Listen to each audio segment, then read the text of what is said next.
Welcome to the Tim Booker channel, where wisdom is worth spreading. We wish you a pleasant listening experience. The book we are going to talk about today is called Willpower. Around the world, whether it's education experts or parents, there is a strong desire for American-style education. This is because most people believe that Asian education emphasizes self-control, discipline, and diligent studying, often at the expense of individuality and creativity, resulting in the creation of learning machines. On the other hand, American education is more about fostering self-esteem and self-confidence, which may appear more prestigious and successful. However, the data shows that Asian students still outperform others. For example, Asians make up only 4% of the U.S. population, but they represent a quarter of top-tier institutions like Stanford. Moreover, Asian graduates earn 25% more than the average wage. Many attribute this achievement to the high IQ of Asians, but statistics suggest otherwise. In high IQ fields like science, white scientists have an average IQ of 110, whereas Asians only need an IQ of 103. So, it's not about superior intelligence, it's about willpower. To understand the secret behind this, you need to listen to the book on willpower that we are discussing today. This book tells us that when it comes to the determining factors for success, willpower ranks at the top. Many of your troubles, such as inefficiency at work, emotional conflicts, weight loss setbacks, impulsive spending, and excessive use of social media and electronic games, can all be resolved through willpower exercises. The authors of this book on willpower are Roy F. Baumeister, a psychology professor at Florida State University and one of the world's most highly cited psychologists, and John Tierney, a science columnist for the New York Times. This book covers 3 main points. First, willpower is like a muscle.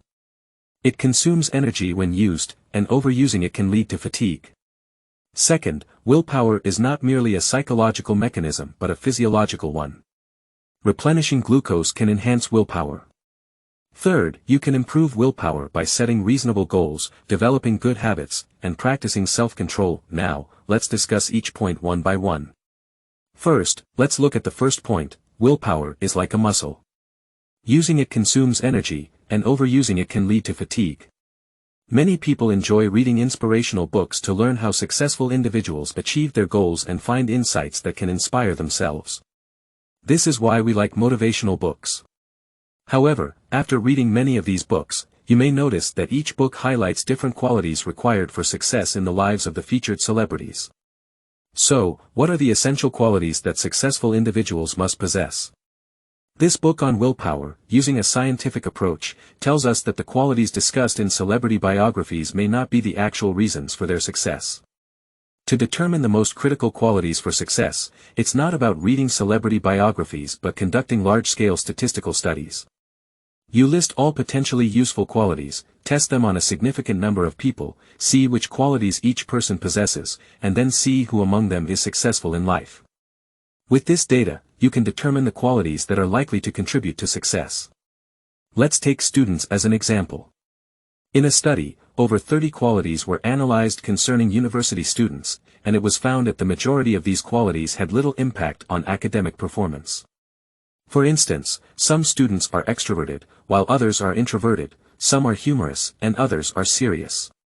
Among these individuals, some excel academically, while others do not, and the link between a specific quality and academic success is purely coincidental.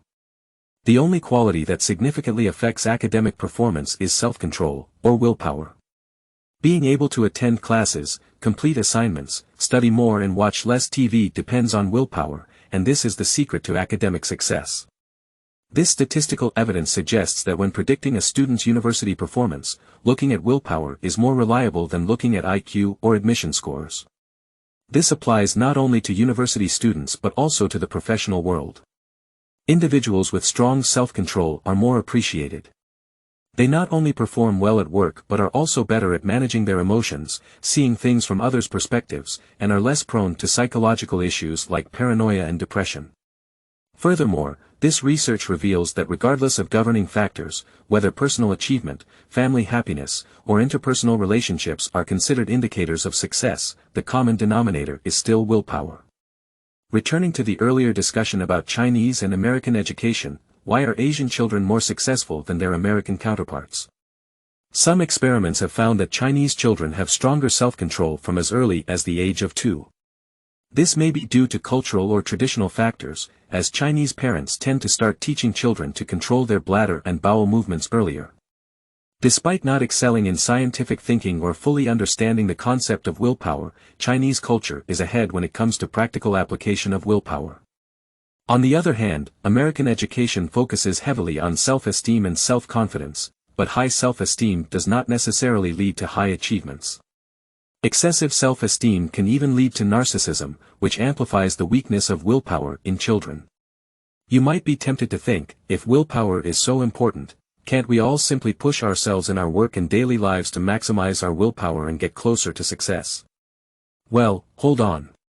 The authors of this book do not recommend that approach because, contrary to what you might think, willpower is a limited resource that depletes as you use it.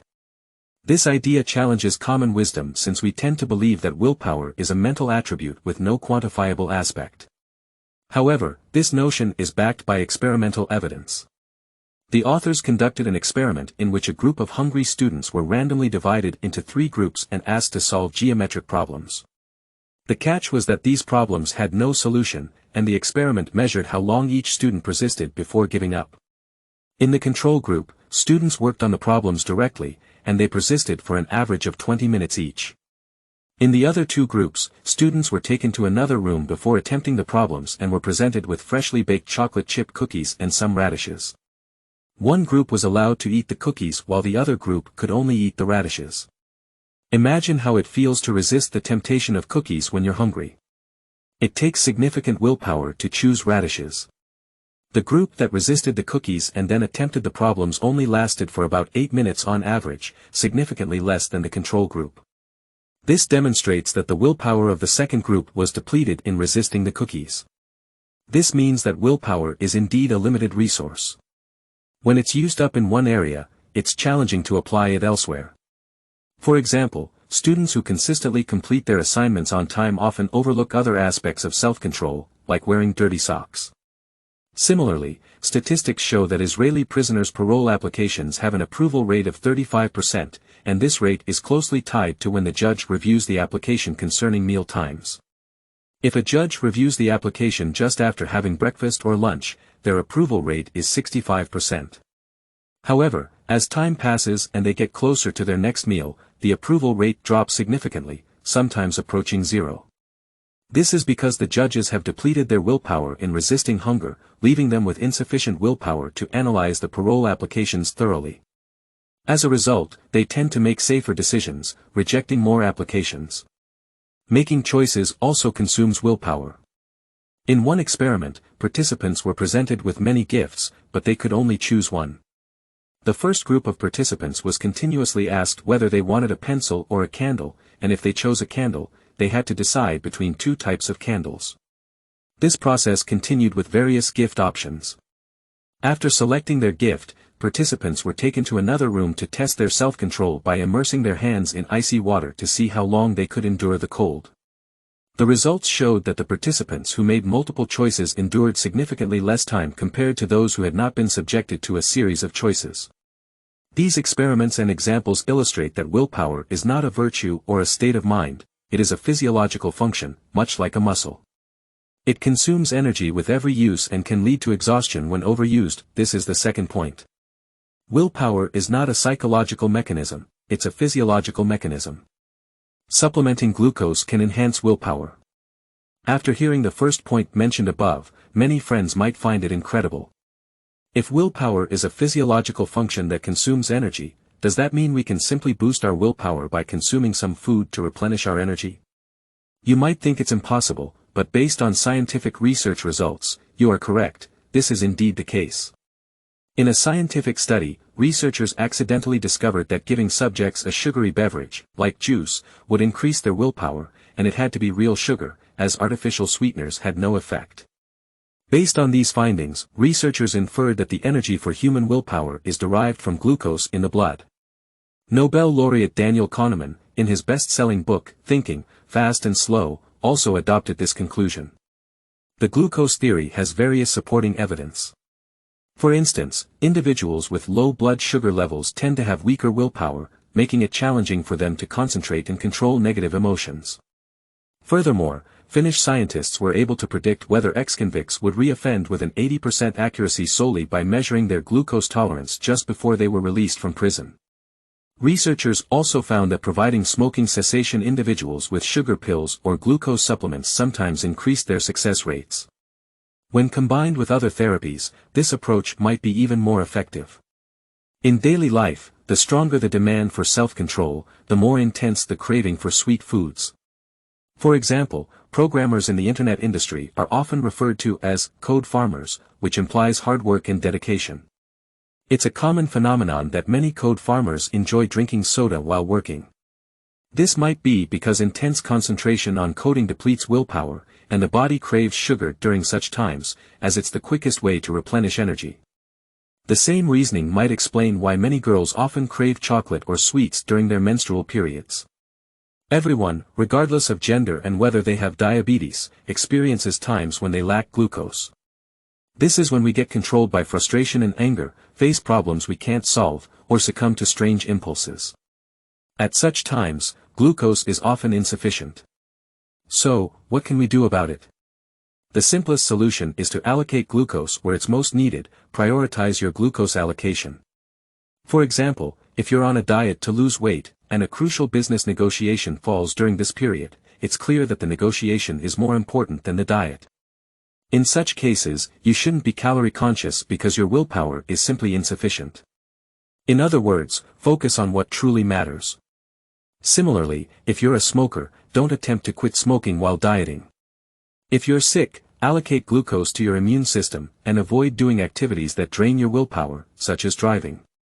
Statistics show that driving while seriously ill is more dangerous than driving under the influence, because your immune system uses up most of your glucose to fight off illness, leaving insufficient glucose for your brain to concentrate on driving. Rest reduces your body's demand for glucose and enhances your body's ability to use blood sugar efficiently.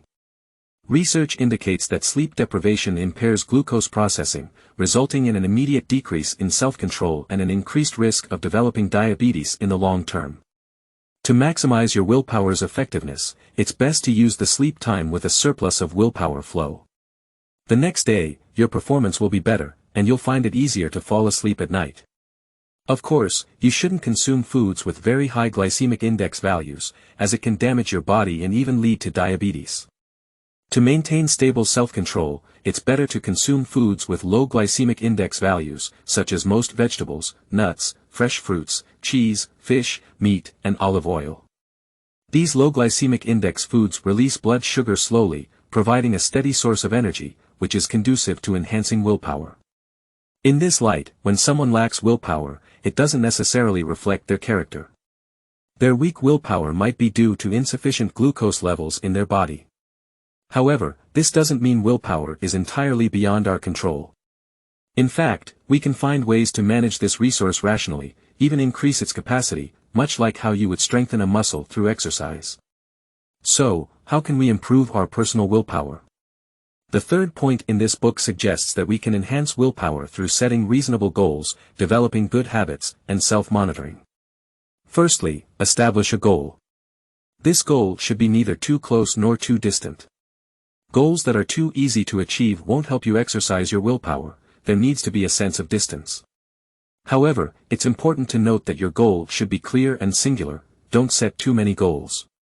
Here's a common mistake that many people make: the New Year's resolution list. Every January 1st, millions of people drag themselves out of bed, full of hope, perhaps even with a hangover.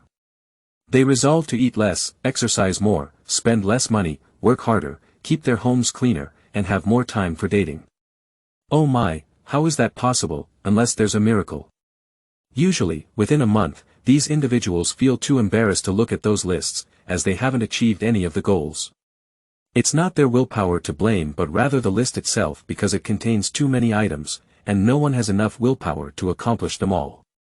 Willpower exhibits a phenomenon of false exhaustion. Whenever you can't persevere, and you feel that the task in front of you is too difficult, remind yourself that it's just a trick your brain is playing with your willpower. The initial sense of fatigue is by no means the limit of your willpower. You can endure it for a longer time. Also, consider a few questions. what will I gain by persevering? Who will benefit from my perseverance? If I'm willing to do the hard work now, will it become easier in the future? Doing this frequently will help you form good habits, and you won't easily give up when faced with challenges. However, be cautious about planning fallacy, which means you are likely to underestimate the time required to complete a task and then discover that there isn't enough time left to do it properly. Regardless of whether you are a severe procrastinator or not, most people tend to be overly optimistic about their work. So, it's best to have someone review your plans. Every week, review what you accomplished the previous week and whether you achieved your goals, then set the most important goals for the next week. Your weekly goals should not exceed 3, preferably less than 3. If you only manage to accomplish 1 or 2 goals and not all 3, that's okay. But only after you've completed all 3 goals can you tackle other goals. Force yourself to set priorities and differentiate between what's essential and what's not. Another key to improving willpower is to cultivate good habits based on the depletion pattern of willpower. Since willpower is limited and gets depleted with each use, you should schedule tasks that require willpower in the morning. Research has shown that before 10:30 a.m., completing the most critical 3 tasks is the simplest and most efficient self-management technique. Furthermore, willpower can be trained, much like building your muscles. Engaging in unrelated small tasks can also boost your overall willpower. For example, if you want to maintain focus on your writing, consciously improve your posture, and your state of mind will improve. Engaging in 5 to 10 minutes of meditation training each day is a good habit for enhancing willpower. Meditation is simple, involving redirecting your focus solely toward the initial goal. Some studies have found that just 3 hours of meditation practice can significantly improve self-control and attention. Consistent daily meditation over 8 weeks can enhance self-awareness in people's daily lives, and the gray matter in corresponding brain areas increases. Additionally, maintaining a daily 5-minute meditation routine can increase the effective sleep time of individuals with insomnia by an hour. Another essential self-control method to improve willpower is self-monitoring. An experiment discovered that merely placing a mirror in a room can enhance participants' self-control considerably. Based on this, the authors of this book recommend that we document every second of our lives and every penny we spend on a dedicated website. If this still doesn't help you control yourself, you can have others monitor you. For instance, you can give a sum of money to a friend or a professional website to oversee, and announce that they have the right to donate the money to a charitable organization if you fail to complete a task, such as quitting smoking. This shows that self-monitoring can effectively boost willpower. The last effective method for enhancing willpower is deliberate practice. Willpower is a shared resource, which means you can enhance willpower by doing some everyday things and then applying it to other tasks. This book suggests an effective practice method: do things you're not accustomed to. For instance, if you're used to using your right hand, consciously use your left hand. You can also force yourself to ensure that every sentence you speak is a complete written sentence, avoiding slang, abbreviations, and profanity. In an experiment, 3 groups of students each aimed to improve their study, saving, and fitness capabilities. In the end, they increased their willpower through focused attention exercises on screens in the laboratory. Not only did they improve the abilities they initially aimed to enhance, but they also improved the other 2 abilities incidentally. These 4 methods are ways to increase willpower. So, the 3 points from this book about willpower are complete. This book teaches us that willpower is like a muscle: it consumes energy when used, and overuse leads to fatigue. Furthermore, willpower is not merely a psychological mechanism but a physiological one. We can increase willpower by replenishing glucose. We can enhance willpower by setting reasonable goals, developing good habits, self-monitoring, and deliberate practice. The most significant inspiration I drew from this book is a clear understanding of self-management. Poor self-managers waste their willpower in unnecessary places, while good self-managers allocate this scarce resource to more important and urgent matters.